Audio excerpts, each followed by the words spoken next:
bu paradın xüsusi önemi var. Bu zəfər paradı.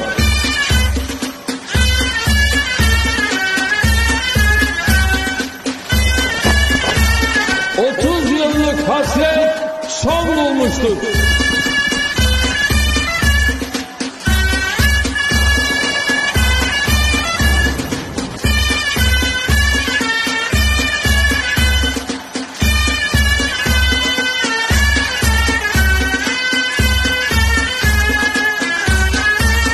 Karabağ Azerbaycan'dır.